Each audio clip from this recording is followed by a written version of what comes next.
I had never played Manhunt before deciding to make this video. In fact, I didn't even start playing it with the intent of a video in mind. Rather, when I decided to dive into the Manhunt games, it was from both a mixture of curiosity and a desire for an experience that offered something different. Something dark, unrestrained, and downright tonally inaccessible. Something grimy and unclean that feels almost as though it's attempting to spit in the face of how hyper-sanitized and accessible so many products strive to be in order to maximize profits. Something that was designed to artistically push boundaries, not satisfy shareholders. And to clarify, I wasn't wanting some empty shock schlock like something you'd find in games such as Hatred or Agony. No, I wanted something that was genuinely trying to be an expression of an artistic project with a real theme, aesthetic, and world. And when considering what kind of game might offer this, the Manhunt series was the first that came to mind. This controversial duology of third-person stealth games seemed like exactly what I was looking for. What I was wanting, to wash the shareholder-pleasing, spineless, corporate money-making sludge of the modern industry out of my mouth. Something bold, something unclean and intense. And when I said controversial, I meant it. Both of these games were very controversial on release, and the series itself has been a pretty difficult blemish for Rockstar to bear on their roster for a long time now. Which, if I can be honest for a second, is stupid. Outside of one major controversy that Manhunt 1 was unfairly tied to, which I'll cover shortly, both of these games were mostly panned for the gore and viscerality of their execution moves, with the second game in particular essentially having to fight back against a smear campaign that even major rating boards were clearly indulging in. Looking back on these games now, of course, they don't look all that different from plenty of other arguably worse games we've seen since in more recent years, but back then these games were really ruffling people's feathers. If I were to break it down a bit more, the vast majority of the issues, again outside of the aforementioned major controversy that I'm getting to, I think can be attributed to three things. The time period in which the game's released having a lot less precedence for this level of violence in a video game, the uncomfortable topic matter of the plots, and, well, they are pretty brutal sometimes.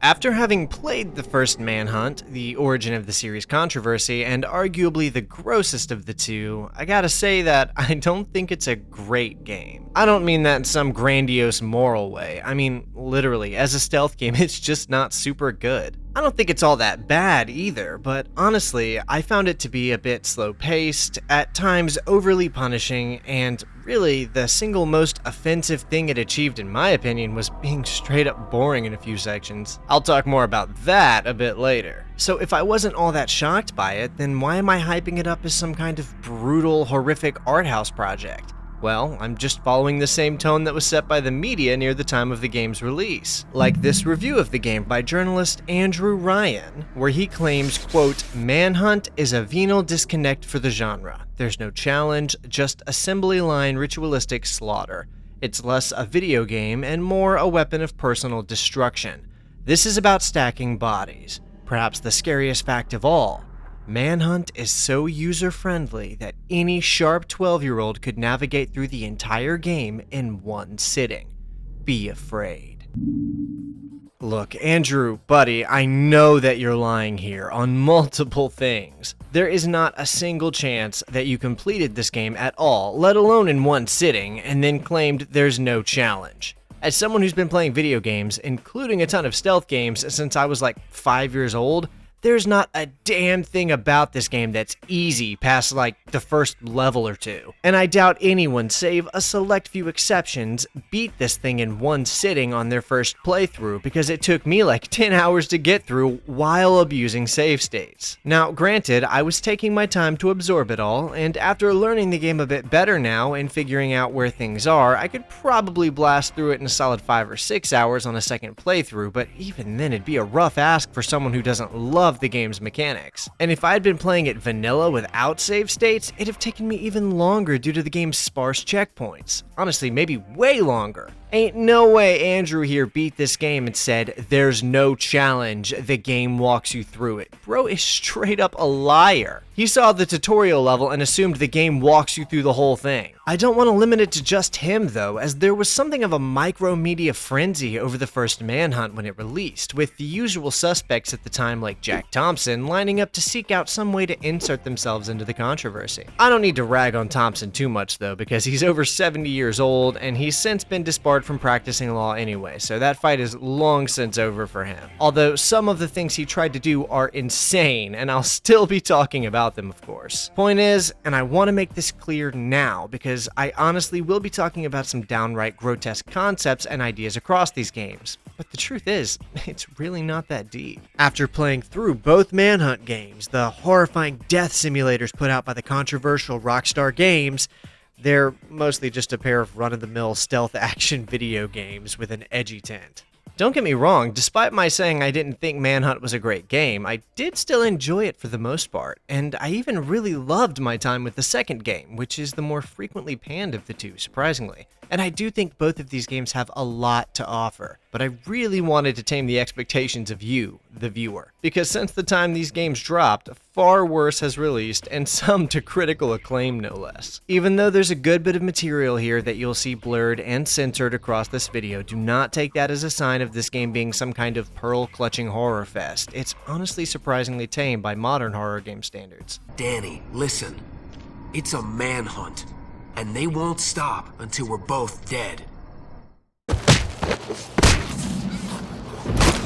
Rockstar Games, as a studio, have repeatedly brushed shoulders with controversy for pretty much the entirety of their history, the majority of which has been associated with their flagship series, Grand Theft Auto, the franchise that has since skyrocketed them to becoming one of the most well-known and beloved studios on the planet at this point. Between the mature narratives, grounded worlds, and criminal/outlaw topic matter of pretty much every one of their in-house games, there was a lot for media leeches to grab onto for stirring up drama. So when the pet project of Rockstar North, known as Manhunt, started making marketing rounds, lots of people were already primed to strike at the studio over it. US Representative Joe Baca even sponsored legislation to fine any distributor caught selling an M-rated game to someone under the age of 17 because of Manhunt, claiming, quote, "It's telling kids how to kill someone and it uses vicious, sadistic, and cruel methods to kill," end quote. That concept was kind of the pitch for the onslaught of media smearing to shut these games down. The fear was that children would get their hands on the game and it would teach them that violence is cool and inspire them to pursue killing people. That sounds ridiculous now, of course, since we can easily refer to years of research to the contrary, but back then, this was a genuine fear that the media was stirring up about video games going back as far as the original Doom, and only escalating with the release of Manhunt. All of this hype didn't end up being for nothing either, because Manhunt went on to be completely banned in 3 countries. New Zealand even deemed ownership of the game to be an offense, with Chief Censor Bill Hastings claiming, quote, "It's a game where the only thing you do is kill everybody you see. You have to at least acquiesce in these murders and possibly tolerate or even move towards enjoying them, which is injurious to the public good," end quote. After playing the game myself, I personally find this statement to be irresponsibly uninformed at best and maliciously disingenuous at worst. Manhunt would remain banned in New Zealand outright until the decision was finally reconsidered in 2023. Literally 20 years later, and now residents can freely own it. Meanwhile, over in Australia, the game did manage to launch for a brief period and sell roughly 18,000 copies before the hammer came down and Manhunt got completely banned, with all of the copies still in stores being totally recalled. Over in Germany, an Amtsgericht, which is to say a lower court, ruled that Manhunt portrays the killing of humans as fun, and also claimed it glorified vigilantism, which they considered harmful. The violence thing I get, but glorifying vigilantism? Anyway, the game got banned in Germany. The point is, I'm not blowing smoke here. This game was seriously freaking people out, and I'm gonna be honest about something. I think Rockstar managing to make a game that ruffled the feathers of these authoritarians so much that it got their game straight up banned in multiple countries is one of the most punk rock things any video game developer has ever done. Bravo, Rockstar. A more serious and frankly tragic controversy related to Manhunt 1, however, is that the game was sort of tied to a real-life murder in England during the summer of 2004. This is the controversy that would haunt the series most of all, and also go on to affect its future more than anything else we'll talk about. A few months after the game released, a 14-year-old boy named Stefan Pakeerah was murdered by a 17-year-old peer named Warren LeBlanc, and the parents firmly believed that the Rockstar video game Manhunt played a major role in inspiring LeBlanc in the murder of their son. The parents went on to make several claims that they had heard the killer was obsessed with the game, and that it had been a quote-unquote instruction manual for him to learn how to kill. They then allegedly pursued legal action against both Manhunt's publisher, Sony Computer Entertainment, and Rockstar by enlisting the aforementioned, now currently disbarred, anti-video game lawyer Jack Thompson to present a £50 million lawsuit for them. The £50 million number was disputed by Thompson in an interview with IGN that I'll reference again later, but I couldn't find a good source to confirm it otherwise, so I just wanted to be clear on that. The lawsuit didn't get very far though, as the police issued a statement officially denying all potential links between the game and the murder, as they believed the motive to be purely a drug-related robbery with no evidence linking the game to LeBlanc's motive. The police then also revealed that the alleged copy of the game had been found in the victim's bedroom, not the perpetrator, further weakening the allegation that the game played any role at all. That kinda makes a pretty big difference, and so far as I could find, LeBlanc himself never once mentioned the game to anyone, and did not bring it up even after he willingly confessed to what he had done as soon as he was found by officers. I also found this unconfirmed anonymous Reddit user who claimed to know the perpetrator personally, and said that LeBlanc didn't own a copy of the game, or even a PS2 at the time. Their post history does seem to suggest that they are active and live in the UK, but this is just a Reddit post, so take it with a grain of salt. During LeBlanc's trial, the court ruled out the game's involvement, the police outright rejected its involvement, and the game was located in possession of the victim, not the perpetrator. It's honestly a bit hard for me to talk about this one, and I hope I'm not coming across as callous. My heart does go out to those parents. Losing a child is an incredible pain no parent should ever feel, and of course, a great degree of understanding and empathy should be offered here. When we as people grieve, especially at this level, over such a devastating event, we tend to look for answers. I can see why the idea that a video game could have been so intensely violent that it would possess a young man to commit such an atrocity feels easier to swallow than the reality that some people are just capable of brutality like this over something so petty as drugs or gangs. Manhunt was a pretty disturbing game by 2003 standards after all, and I mean, it was designed to be. Rockstar knew what they were doing here. Manhunt was meant to freak people out, but it's still just a video game. The violent reality of the human condition is something that becomes very hard to grapple with when you're so close to the situation, and these parents understandably chose to blame a video game, rather than the fact that this world can sometimes be very cruel. In the end, they did end up dropping the lawsuit shortly thereafter, though their stance on the game's involvement seems to have remained the same. As such, all of the evidence points away from Manhunt having played any role in this tragedy. Let's move on. You will not remember anything before this moment. You will not remember us being here. All of that was just the controversies around Manhunt 1, by the way. Manhunt 2 brought with it a new wind of scrutiny before it could even reach store shelves, much of which was being carried over from the initial media coverage attempting to tie the first game to the aforementioned murder case. Honestly, Rockstar had to fight to even get Manhunt 2 released at all, and I don't actually know of another developer who had to deal with as much bureaucracy as they did to get this game out. After reading through everything that happened, it's really hard for me not to speculate that a lot of people in positions of rating authority who were refusing to allow this game through had a moral chip on their shoulder. Fact is, lots of people don't care about what's true. They just dwell on how they feel about something. Keep that idea in mind, as I'm gonna circle back to it later. Well aware of the impending onslaught of people rushing to attack the game, a press release dropped with Rockstar defending the game shortly after its announcement saying, quote, "Manhunt 2 is a chilling and compelling drama and is only appropriate for people who are old enough to play it. We are aware that in direct contradiction to all available evidence, certain individuals continue to link the original Manhunt title to the Warren LeBlanc case in 2004. The transcript of the court case makes it quite clear what really happened. At sentencing, the judge, defense, prosecution, and Leicester police all emphasized that Manhunt played no part in the case. End quote. As expected, though, the game's detractors just ignored that and continued to believe what they wanted to believe anyway. Too much time playing video games is hazardous to their health, and with this latest entry, may be hazardous to the health of others too.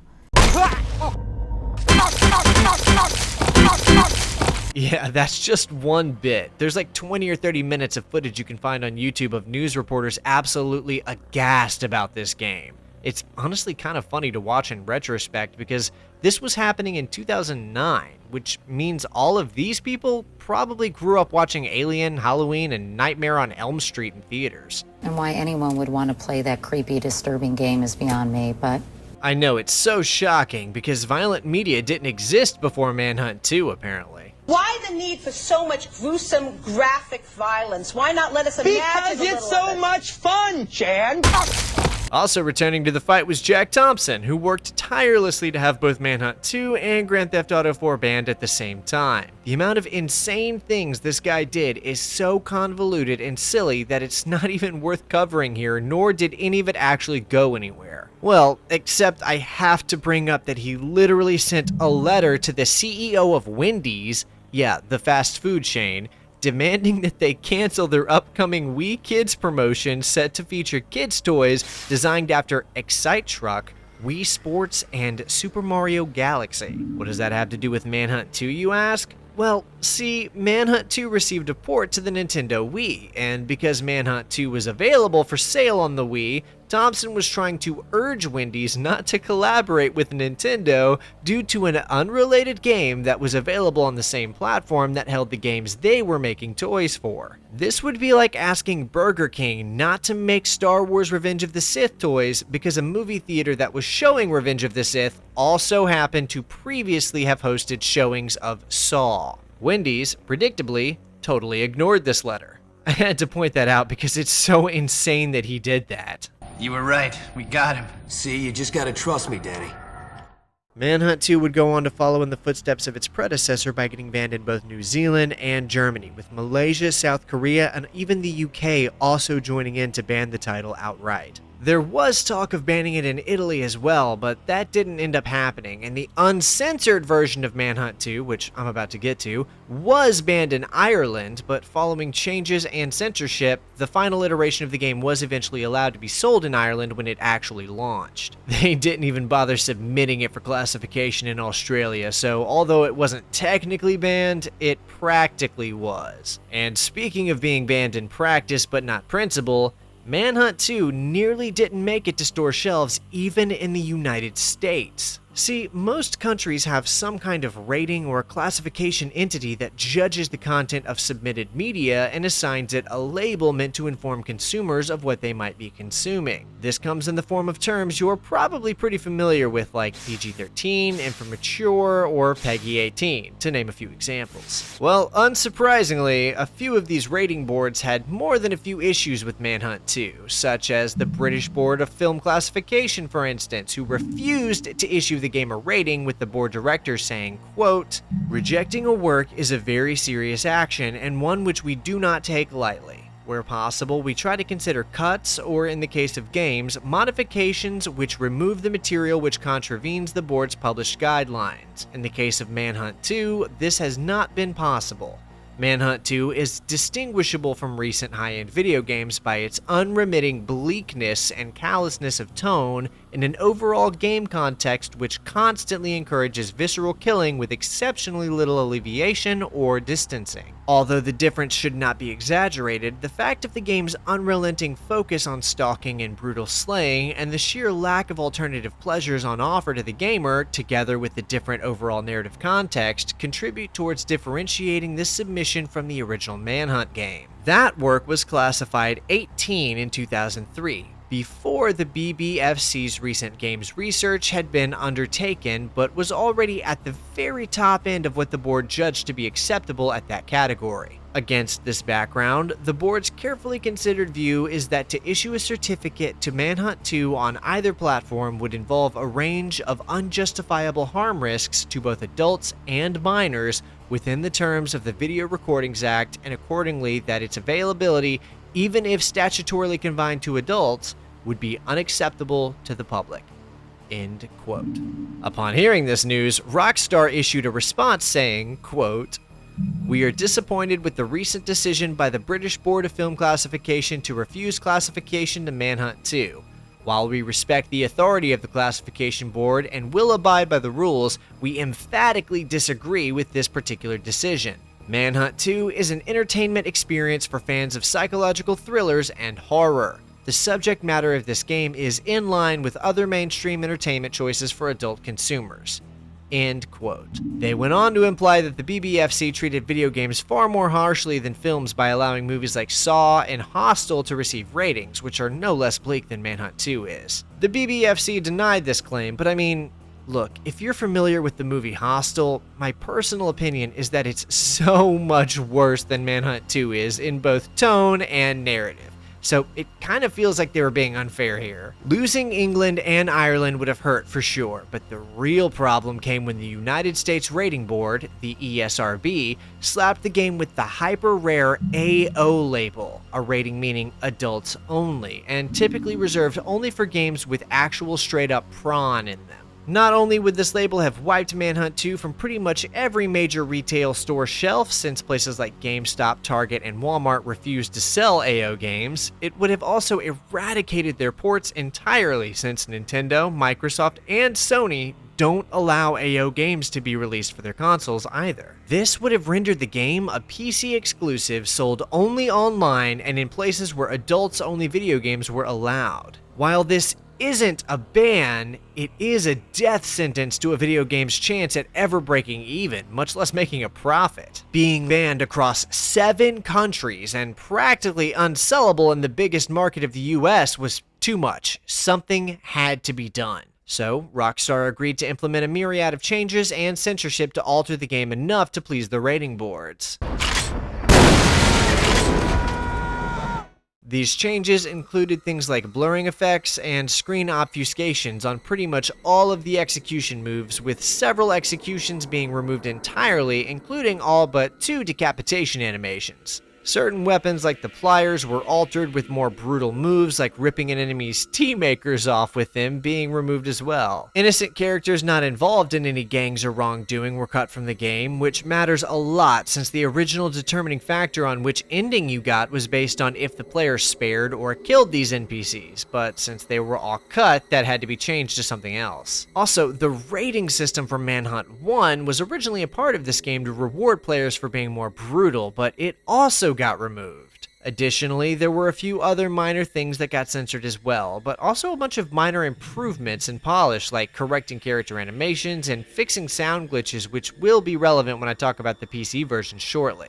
These alterations were enough to satisfy the ESRB, and the game was re-rated from adults only to M for mature, allowing the game to see US store shelves on its desired PS2, PSP, and Wii ports in October of 2007. Amusingly enough, the console versions of these games were capable of being hacked to remove the alterations and restore it to its original state, which upset several parties, notably the Parents Television and Media Council, who requested that the ESRB re-rate the game as AO in light of this revelation. The ESRB refused and claimed that it was not Rockstar's fault that the game could be modified by hackers, and the game in its intended state is still within the guidelines of an M rating. The original, uncut version of Manhunt 2 actually did resurface 2 years later in the form of the game's PC version, dropping in November of 2009 as Rockstar just swallowed the AO rating for this port. It was absent of all changes made for the re-rated version, meaning players would not only see all of the original executions, weapons, and innocent NPCs,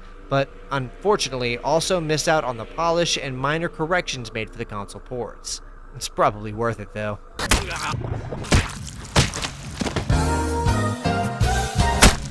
A A lot of people wound up being very displeased that the ESRB had downgraded Manhunt 2's rating from AO to M, with one organization in particular, Campaign for Commercial Free Childhood, trying to incite a federal investigation into what the process for the rating alteration entailed, saying, quote, "We urge the ESRB to make public their rationale for changing Manhunt 2's rating, including detailing any content that was removed from the game. We call upon Rockstar Games to allow the content of Manhunt 2 to be reviewed by an independent review board with no ties to the video game industry. We ask the Federal Trade Commission to investigate the process by which Manhunt 2's rating was downgraded from AO to M."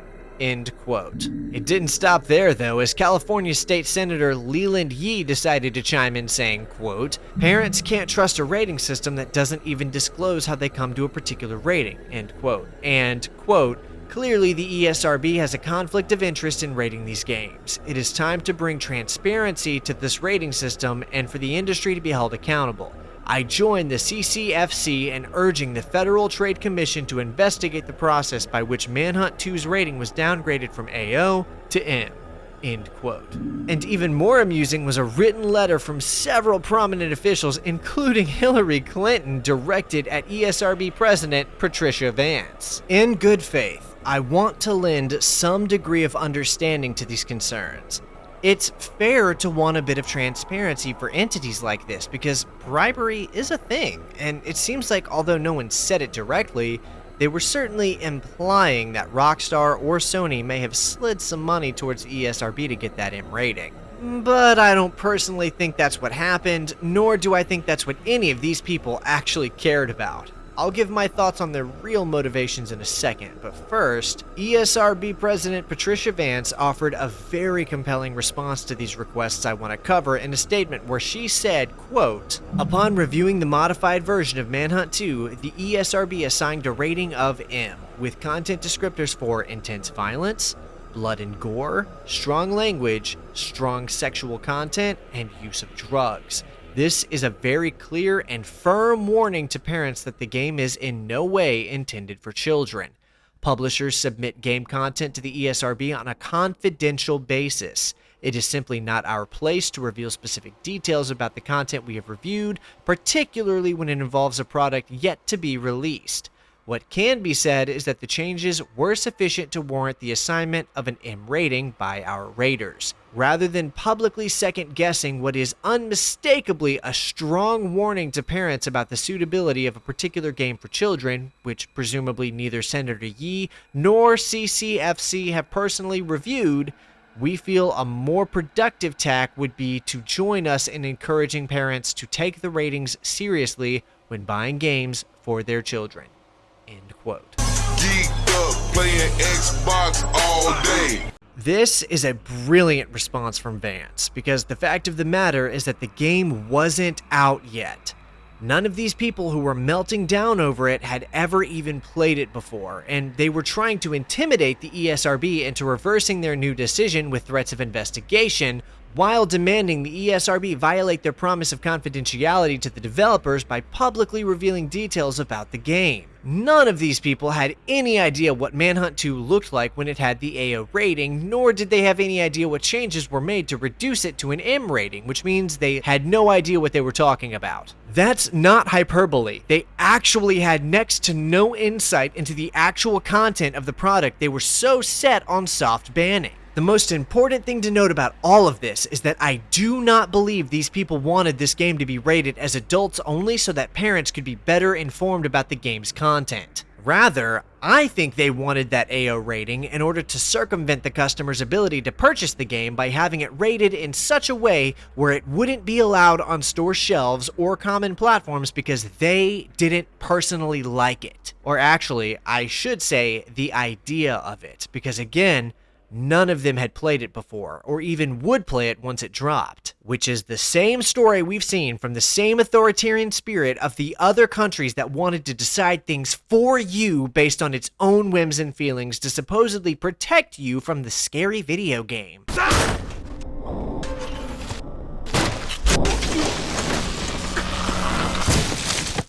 Believe it or not, there's more, because an appeal was made to reevaluate the Manhunt 2 classification in the UK with consideration of the censored content, and they doubled down, saying it still wasn't enough. It would take a full year for Rockstar to work out appealing the BBFC's decision not to classify the censored version of the game, but Manhunt 2 would finally debut in the UK in October of 2008. And finally, the controversy of the Manhunt games was at an end. Until July 2011, when Manhunt 2's adults-only PC port got removed from distribution due to its online retailer Direct2Drive being purchased by Gamefly, who, as a matter of policy, refuses to carry AO-rated games. So it was once again unavailable. Also, despite being tamer than half of the infomature horror games currently on the market, you technically can't even stream the uncut PC version of Manhunt 2 on Twitch because they prohibit AO games from being streamed. For all intents and purposes, Manhunt 2's uncut PC port is now abandonware, and not only can you not find it for purchase in most regions, but it seems like no one is interested in selling it, which sucks because it's a pretty fun game. So with all of this controversy, all of this hype and horror and pearl clutching, are the Manhunt games really even close to being as bad as the media made them out to be? Well, let's take a quick look at the atmosphere, gameplay, story, and subject matter that has given these games the reputation that they now have, starting with the original 2003 Manhunt. That was one killer shot.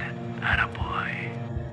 Oftentimes when you see YouTubers saying something along the lines of, they couldn't make this game today, it's hyperbolic, which is fine. I'm actually cool with people dramatizing a concept for entertainment value. It's fun and I like to be entertained. With that said, I'm not being hyperbolic when I say that the first game, as it is, could not be made today, and for a myriad of reasons, not all of which are due to its shock value like it might seem. The second game, which ironically received far more media attention and negativity due to the more extreme execution animations, is honestly far more tame than this one was in my opinion. I'm not sure I ever really thought Rockstar was interested in remastering or re-releasing the Manhunt duology, but after actually playing them for myself, I am now pretty much 100% sure that they will not be pursuing a remaster of any kind, because they'd have to cut out or alter so many things so as to please shareholders before release that I doubt it'd ever get greenlit to begin with. A ground-up remake is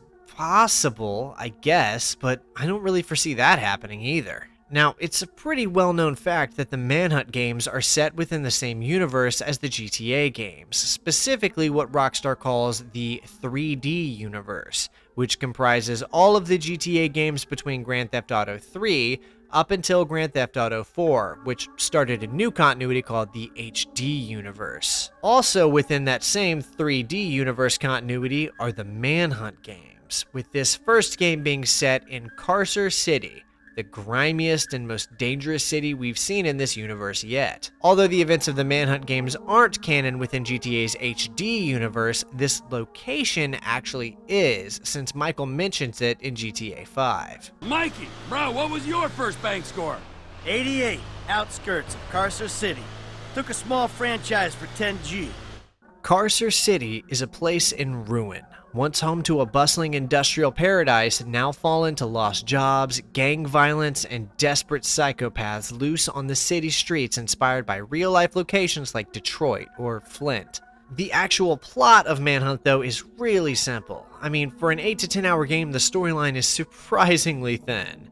The player inhabits the role of death row inmate James Earl Cash, whom we see at the start of the game being put down via lethal injection. As it turns out, however, he actually wasn't killed and was rather only sedated as part of a conspiracy between the police and a deranged local director who puts out underground films. Cash is now the unwilling protagonist of this director's latest work, and he will be fighting his way through a plethora of locations where cameras are watching his every move. Within each of these locations is a different Carcer City gang who has been paid to hunt and kill Cash for sport, all to be filmed for the director's entertainment. So it's quite literally kill or be killed for cash. Rockstar wisely created these gangs to be pretty bad people, with each gang being a different flavor of the most degenerate people in society. You've got the Hoods, who are little more than an average street gang stalking Carcer City's neighborhoods. The Skins, a group of skinhead white supremacists who operate out of the Denton City junkyard. The War Dogs, a gang made up of poachers and veterans who are more militarized than the other gangs but are still total psychos who enjoy hunting human beings for sport. The Innocents, who are a collaborative gang between the so-called Scullies and the Babyfaces, with the former being made up of Mexican occultists and the latter being mostly and serial killers. The Smileys, a group of mentally deranged psychopaths who derive pleasure from self-mutilation and the torture of others, and are distinguished by their yellow smiley face mask and tendency of some to cross-dress and vocalize as if they're a housewife with a displeased husband. I'm gonna take the kids. I swear I'll do it. And lastly, you have Cerberus, an actual private military organization working for the director himself to help orchestrate the scenarios and offer personal protection. There's also a bonus gang called the Monkeys that show up briefly in a bonus scene. The director I've been speaking about is named Lionel Starkweather, and he began as a high-profile director in Vinewood, GTA's version of Hollywood, before a slow decline in the quality and popularity of his films led him to leave the business, move to Carcer City, and use the money he had acquired to begin making films. After a while, Starkweather began working with the mysterious owner of an illegal film distribution company called Valiant Video Enterprises for their movies. This mysterious character, who goes by the name Mr. Nasty, doesn't get revealed, and the player basically never encounters him or learns anything about him, but a very popular fan theory is that his true identity is that of the GTA character Donald Love. This is unconfirmed, of course, but it is a good theory. That's about it, actually. There's a subplot where Starkweather kidnaps Cash's family, and he saves them, only for them to be caught again and executed later just to punish Cash. Then, in the third act, Cash breaks free from control of Starkweather's game before linking up with a journalist who saves him long enough for him to escort her to her apartment to get what she needs to bring the evil director down. Then Cash travels to Starkweather's house and puts a permanent end to the situation. Oh, yeah, and you have to fight a disgusting guy in a pig mask with a chainsaw. It's pretty gross.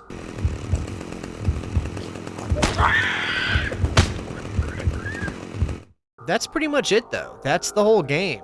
I mean, it's simple, but I can still see why it freaked people out back in 2003. It's pretty bleak overall, and the topic matter alone was pushing some major limits. The literal closest thing to a good character we get is the journalist, and she's barely even in it. Although, like I've already said in this video, Manhunt is hard. It's not like the hardest game ever or anything, but it is very frustrating and demands a lot of patience from the player in order to complete it. On top of that, the story takes so long to progress that it feels like the whole game ends up dragging on way longer than it should. I'd wager more than a few people got filtered by this game before ever finishing it, to be honest. Manhunt could have stood to see a few levels removed outright, notably those earlier levels with the awful crane minigame that's so out of place and annoying to deal with, but even outside of the crane, some of these early levels are just boring, man. The game's entire first act feels kind of like it's just dragging its feet, and I had to force myself through it. It gets a bit better in the second and third acts, but part of that is because guns become so much more common, which allowed me to forego the game's clunky stealth for a lot of sections and just rampage through levels. The mechanics are there, and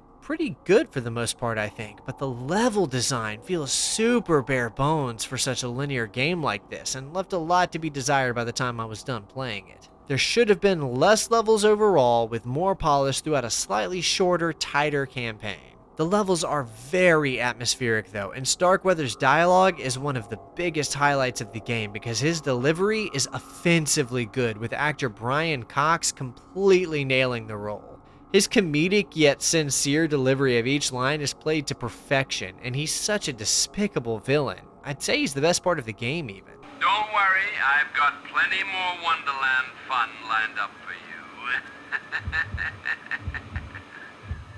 The game's soundtrack is on absolute point as well. I'd wager part of what was making so many people uncomfortable while playing this game was the phenomenal score by Craig Connor, and it's so fitting for the game's themes and concept that I'm still impressed listening to it even weeks after finishing the game. I've seen it described as dark wave, and I think that's probably a good description of it. Super synth-heavy ambience with just the right amount of layers and SFX to evoke the sensations of each level's individual atmosphere. Each track has various phases depending on the player's status, such as tracks for when the player is exploring, when an enemy is suspicious, when the player is spotted, and when the player is in combat. There's also an incredible use of polyrhythms and unusual time signatures in some songs to further the feeling of anxiety and uncertainty, which just shows me that Craig understood exactly what he was working on here.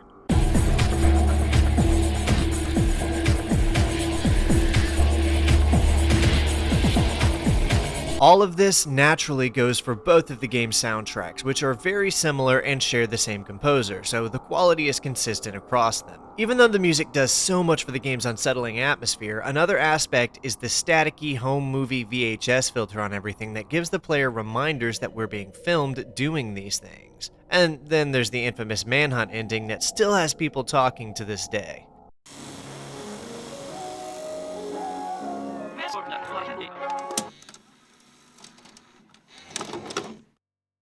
Once the credits are finished rolling, the game shows us what some speculate to be a kid's show to imply all of this was filmed on an old VHS of a children's cooking program, which really upped the gross factor for a lot of people.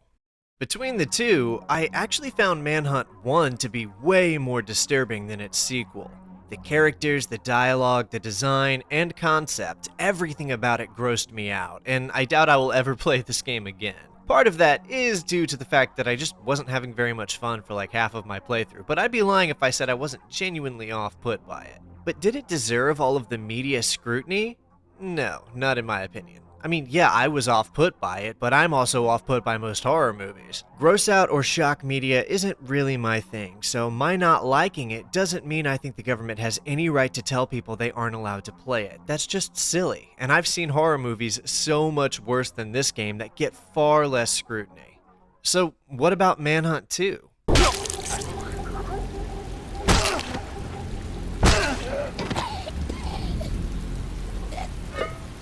Although Manhunt 2 did have a significantly harder time with its release than the first game did, I personally believe this was due to people's misconception that Manhunt 1 played a role in a real-life murder case, which we've already discussed being false, causing them to try and have the game banned on a moral principle rather than the game's own merits. Because overall, I found this game to be quite a bit less gross and horrific than the first one. Rather than a brutal concept focused on a horrific atmosphere, Manhunt 2 opts to pursue being more of a narrative-driven psychological horror with a slasher movie aesthetic. I really liked Manhunt 2. Of the duology, this is probably the only one I might go back and play again sometime later down the line. There are a lot of criticisms of this game from fans of the first, notably regarding the atmosphere not being as good, and I do think there is something to be said for that. The context is far less dirty, and I felt significantly less gross after finishing it, but also it felt a lot more enjoyable to actually play. At least for me, and most of that is because the level design is just so much better.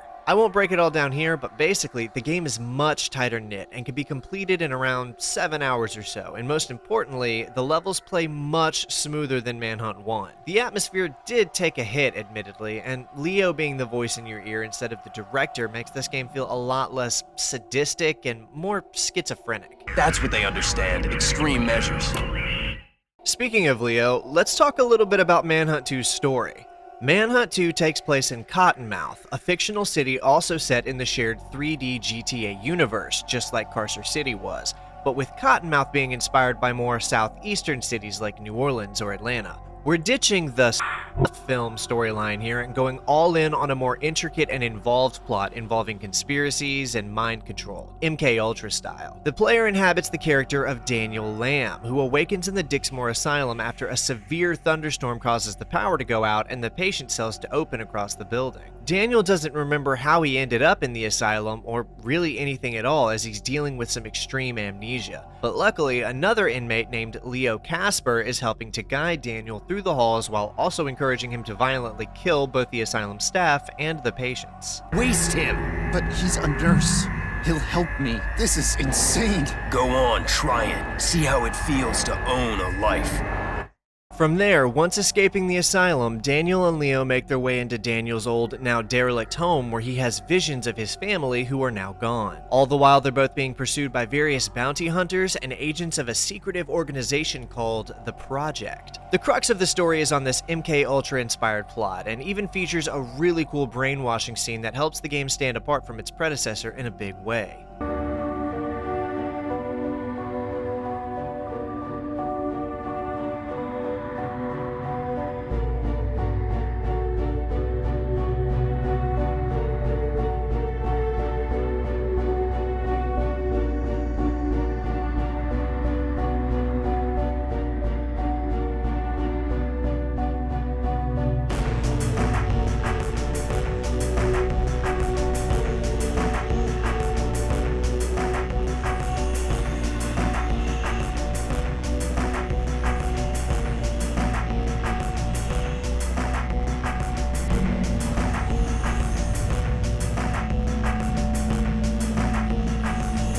Before too long, Daniel learns that he himself was once a top-level scientist working for the project, which is revealed to actually be called the Pikmin Project, a top-secret, government-funded weapons project exploring the use of brainwashing and mind control. This all hinged on the invention of the so-called Pikmin Bridge, named after the project's director, Dr. Pikmin. The Pikmin Bridge was a brain implant that allowed the integration of a secondary personality into the mind of any average person, and through vocalization of a specific phrase, the original personality of the person in question would regress and the new personality would temporarily take over. The point of this was to integrate the personality, skills, and knowledge of top-level assassins into the minds of regular people to run missions for the government, and then be reverted to render any interrogation completely useless. Essentially, the ultimate sleeper cell agents. However, the Pikmin Bridge was supposed to ensure that the two personalities were never able to interact with one another, or even be aware of each other's existence. Well, this obviously didn't work in Daniel's case because Leo Casper, the man who has been helping him through all of this, is revealed to be the assassin personality inside of his own mind,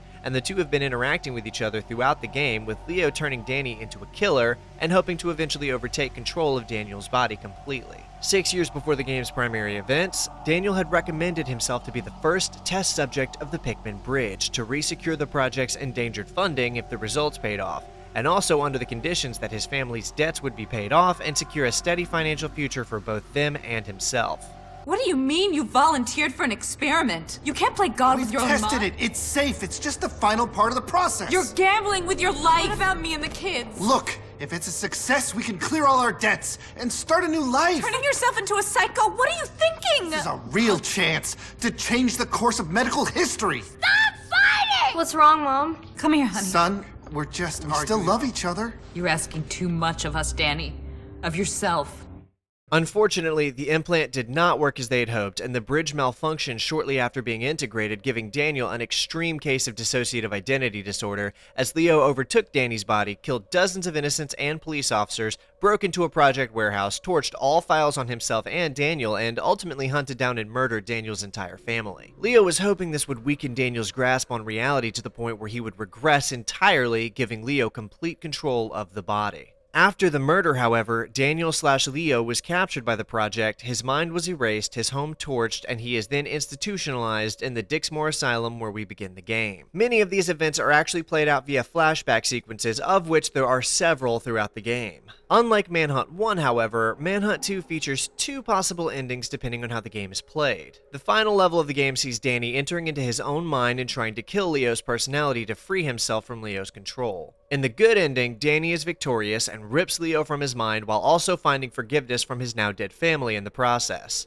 Once this is done, he awakens on a random road with a note showing him his new name and address to start a new life. In the bad ending, Leo overcomes Danny before assuming control of his body completely, with the project believing Leo to be gone and allowing him to resume his rampage again. The variables to determine which ending you get are different depending on if you're playing the PC version or one of the console ports. On the PC, the good ending is received if you refrain from killing the innocent civilians scattered across a few levels, while the bad one comes from executing them. I'm pretty sure on consoles it's determined by which difficulty you complete the game on though, since console ports removed the civilian NPCs altogether. I'm skipping over a lot here for time's sake, but also because this game really is worth playing for yourself, so there's a lot of really cool stuff in there that I didn't talk about. For obvious reasons, I feel like the Manhunt 2 narrative is a lot more interesting, albeit quite a bit less unique than the illegal film ring narrative of the first game. Due to the increased complexity of the Manhunt 2 story, though, there's a lot more areas where it fails to stick the landing as well. The first game's simplicity was its strength in a lot of ways, and by making everything so much more convoluted in Manhunt 2, there's a lot of areas that feel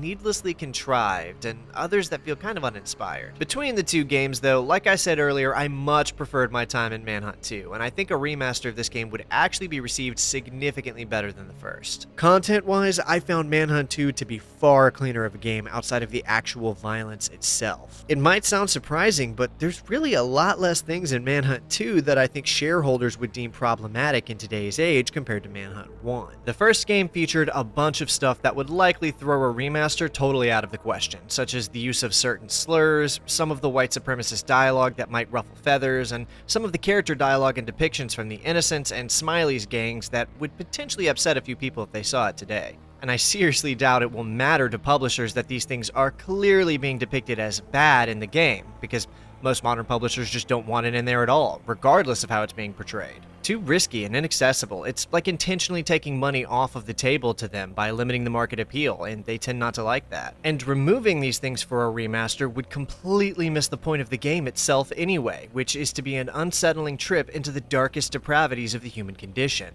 So I doubt Manhunt 1 will ever see a re-release or a remaster, and if it does, I promise it will feature several major changes that alter the sinister nature of its original depraved execution. Manhunt 2, on the other hand, doesn't really have any of the aforementioned issues, and the most problematic things I found in that game were just the violent executions, which are nothing burgers by modern standards. Pair that with the fact that it's not available on any modern platform, and taking into consideration how it's not being sold on Steam or any other launcher, I'd wager if they did a soft remaster and submitted it to the ESRB now, even the uncut game would just end up with an M rating at this point. So I think they're actually leaving money on the table by not doing that for this game. But who knows, given how many problems this franchise has caused them in the past, it might just not be worth it to bother in the eyes of anyone with the power to do so. Which is a shame, because I think there is a lot to love about these games, and if done right, there is absolutely an audience for a darker, more violent series of games that tries to balance its gratuitous nature delicately with an artistic purpose and theme. Too many modern games wind up totally missing the message and becoming shock schlock, like I said earlier, but these games seemed like they really were trying to achieve something more than just being a horrific shock fest. Nowadays, when you look at darker games, you kind of have to pick between games that go way too far for the sake of it and games that can't go very far at all because the publishers won't allow it. So whether or not we see the Manhunt series return, I will stand on this hill where I say that there is absolutely a place for it.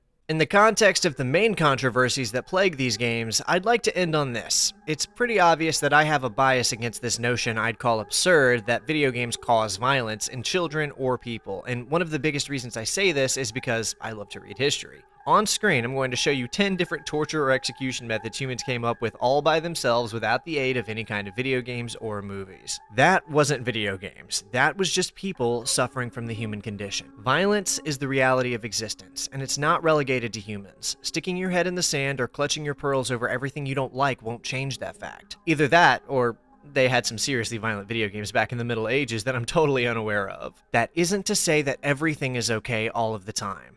Certain boundaries are good. Certain things have no place being depicted, and I wouldn't say anyone should be able to make art of anything they want. But that's the very reason we need to be careful what we cry over and claim goes too far. Because if you're saying that about things that just make you uncomfortable, but that clearly aren't actually going too far, then you'll wind up numbing people to the concept of going too far itself, which opens the door for truly vile art to creep in and claim its place. Boundaries aren't bad inherently.